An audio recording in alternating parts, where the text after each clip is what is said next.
जब हमारा income limited होता है और हम एक मिडिल क्लास फैमिली से आते हैं, तब 1 रुपया भी कहीं इन्वेस्ट करने से पहले हम ये जरूर सोचते हैं कि रिटर्न ज्यादा से ज्यादा आए और रिस्क कम से कम हो। और हम भी एक ऐसे ही बैकग्राउंड से आते हैं जहां दिन रात मेहनत करके 2 रुपया कमाते हैं। तो हमको स्टॉक मार्केट में इन्वेस्ट करके वेल्थ भी क्रिएट करना था, लेकिन बिल्कुल सेफ तरीके से। अब डायरेक्ट स्टॉक खरीदना थोड़ा सा रिस्की हो जाता है, तो हम रिसर्च किए और मेरे पास 2 ऑप्शन आया, म्यूचुअल फंड और ETF। अब मेरे सामने समस्या ये था कि इन दोनों में से आखिर चुना किसे जाए। तो ये डिसाइड करने के लिए हम एक यूनिक सा तरीका अपनाएं और वही आज इस वीडियो में आप लोगों के साथ शेयर करने वाले हैं। वीडियो को एंड तक देखना। अब म्यूचुअल फंड और ETF दोनों में से हमारे लिए कौन सा बढ़िया है, ये डिसाइड करने के लिए हम एक एक्सेल शीट बनाए हैं। अब इसमें खास बात यह है कि ETF और म्यूचुअल फंड दोनों सेम कंपनी का है, सेम इंडेक्स को फॉलो करता है। तो निप्पॉन इंडिया का ही ETF है निफ्टी बीज, जो निफ्टी 50 के इंडेक्स को फॉलो करता है, और निप्पॉन इंडिया का ही है निफ्टी 50 इंडेक्स फंड, ये भी निफ्टी 50 को फॉलो करता है। अब सबसे पहले दोनों का एक्सपेंस रेशियो देखते हैं। तो निफ्टी बीज का है 0.04% और सेम इंडेक्स को फॉलो करने वाला म्यूचुअल फंड का एक्सपेंस रेशियो है 0.07%। अच्छा, अगर रिटर्न का कंपेयर करें तो निफ्टी बीज का लास्ट 1 ईयर का रिटर्न है 3.50% और म्यूचुअल फंड का है 3.13%। इसमें भी निफ्टी बीज का ज्यादा है। 3 साल के CAGR रिटर्न को देखे तो निफ्टी बीज 12.5% है और म्यूचुअल फंड थोड़ा सा कम 12.26% है। 5 साल के CAGR रिटर्न को देखे तो इसमें भी निफ्टी बीज 12% है और म्यूचुअल फंड थोड़ा सा कम है 11.77%। तो आपने अभी देखा, सेम ही कंपनी के सेम इंडेक्स को फॉलो करने वाला एक म्यूचुअल फंड और एक ETF हम लिए, जिसमें हर एक क्राइटेरिया पे ETF ने बाजी मार लिया। लेकिन हम एक और एक्सेल शीट बनाए हैं आप लोगों को ये दिखाने के लिए कि ETF और म्यूचुअल फंड दोनों में से कौन सा बेटर है हमारे लिए। दोनों में से कोई भी गलत नहीं है, म्यूचुअल फंड भी बहुत बढ़िया है और ETF भी बढ़िया है, लेकिन हमें किस में इन्वेस्ट करना चाहिए और क्यों, इसके लिए हम आपको लेके आए हैं एक नए एक्सेल शीट पे, जिसमें म्यूचुअल फंड और ETF के बेसिक डिफरेंस को हम समझेंगे। देखो, म्यूचुअल फंड का एक्सपेंस रेशियो हाई होता है, ठीक है, ETF का कम होता है। अब म्यूचुअल फंड में क्या होता है कि रियल टाइम में आप ट्रेड नहीं कर सकते, बाय और सेल नहीं कर सकते स्टॉक्स की तरह। आप जब भी इन्वेस्ट करोगे, एंड ऑफ डे जो भी प्राइस मिलेगा उस पे आपको लेना होगा। ETF में ऐसा नहीं होता, सेम स्टॉक्स की तरह एक्सचेंज पे ट्रेड होता है और रियल टाइम में ट्रेड होता है। अभी 5 रुपया कम हुआ किसी भी ETF का कीमत, आपने खरीद लिया, ये बेनिफिट है इसका। अच्छा, म्यूचुअल फंड का NAV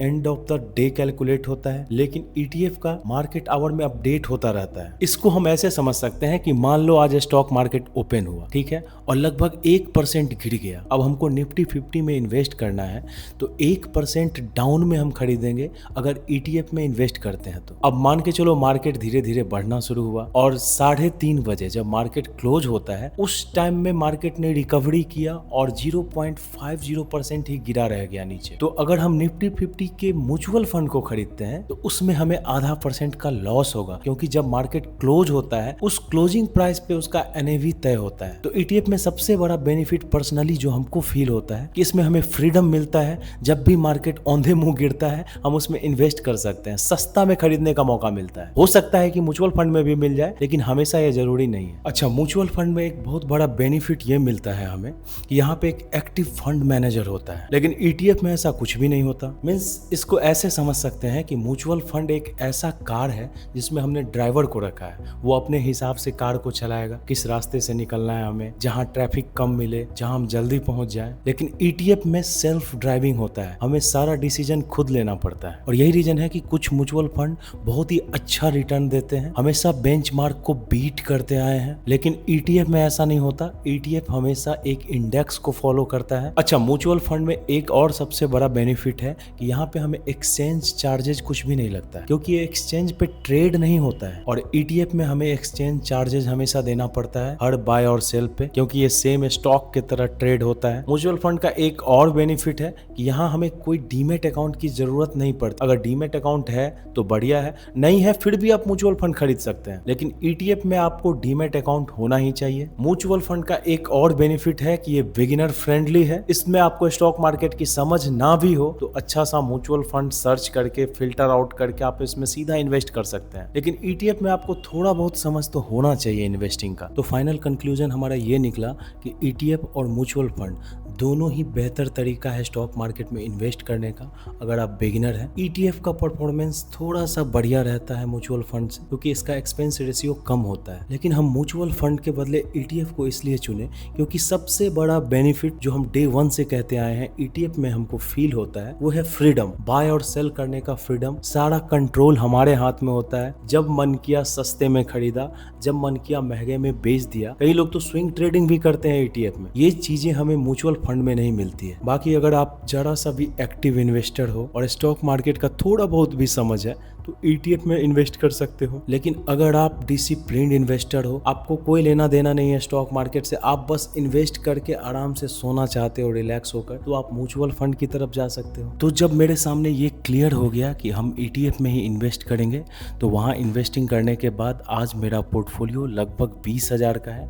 1 अप्रैल 2026 से हम इन्वेस्टिंग किए हैं और मेरा पोर्टफोलियो अभी फिलहाल लगभग 5% गेन में चल रहा है। अगर आप देखना चाहते हैं कि हमारे पास कौन कौन सा ईटीएफ है, तो हमारे पास है निफ्टी 50 में इन्वेस्ट करने के लिए निफ्टी वीज, बैंक के ईटीएफ के लिए बैंक वीज है, मिड कैप में इन्वेस्ट करने के लिए हम मिराई एसेट का मिड कैप ईटीएफ खरीदे हुए हैं, स्मॉल कैप के लिए एचडीएफसी एसएमएल 250 है, गोल्ड और सिल्वर के लिए टाटा गोल्ड और टाटा सिल्वर है। अब इंडिया में ईटीएफ में इन्वेस्ट करने का हमारे पास लिमिटेड ऑप्शन है, तो हम यूएसए में भी इन्वेस्टिंग स्टार्ट किए आईएनडी मनी ऐप के थ्रू, और यहाँ पे मेरा टोटल इन्वेस्टमेंट लगभग $64 का है।